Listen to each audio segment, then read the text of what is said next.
Warning. The following video contains large amounts of truth bombs. It is advised that if your favorite meal is hater tots and haterade that you exit the video now. Truth bombs dropping in. 7, 6, 5, 4, 3, 2, 1. I didn't want to have to make this video, but the NBA world has given me no choice. Listen up, listen, I'm about to put an end to all of this right here, right now. After this, it's a wrap. All the great things that have happened over this first few days of the NBA season have been overshadowed by one thing. The Golden State Warriors getting blown out game 1 against the San Antonio Spurs. All the amazing performances. Anthony Davis scoring 95 points in his first 2 games. Russell Westbrook's monster triple-double. DeMar DeRozan 40 points. All these terrific things have been overshadowed by the Golden State Warriors losing a game. I know people hate the Warriors so much that they're gonna dislike this video just because I'm not gonna jump on the bandwagon of hating the Warriors. Apparently there's also such thing as bandwagon haters, considering before the Warriors had achieved anything, no one was hating them. No one was hating the Warriors back in 2011, 2012, 2013. Bandwagon fans and bandwagon haters, two different types of bandwagon. Even people even going as far as to say that the Warriors won't make the playoffs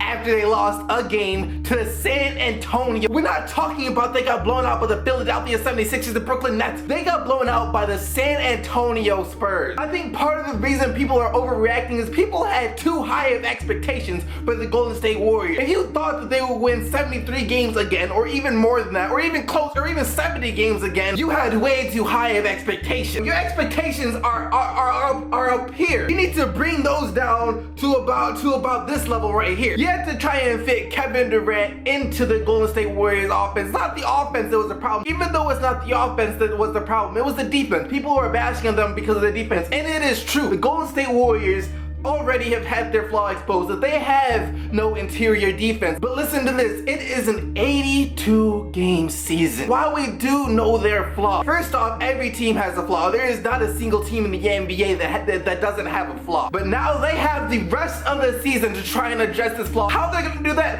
I don't know, because you can look at that roster, you still won't find any interior defense unless you're gonna try and include JaVale McGee, but Jonathan Simmons took care of that one real quick. You cannot start judging this team just yet. This is gonna be like the second or third time I've ever said this. Look back in 2011 at the Miami Heat. People were saying the exact same thing about the Miami Heat that they're saying against the Golden State Warriors now. They were calling the Miami Heat overrated. They were saying that they weren't gonna be that good throughout the first 20 or so games of the season. And then look what happened. I'm not a Golden State Warrior. I'm not a Golden State Warriors fan. I do not like the Golden State Warriors. I'm not a Golden State Warrior hater. I do not care whatsoever about the Golden State Warriors. I don't care who's going to win the NBA championship this year, because most likely my Pistons aren't going to win the NBA championship. Therefore, I could care less who wins. I'm just trying to help you guys. I'm just trying to help the people who are bashing on the Golden State Warriors for losing a game. Then they're talking about, and then they barely beat the Pelicans the other night. Anthony Davis had 45 points and 17 rebounds. Even Lance Stevenson had 15 points off the bench. How many times do you see a guy scoring 45 points and putting up 17 rebounds and their team getting blown out? No, you're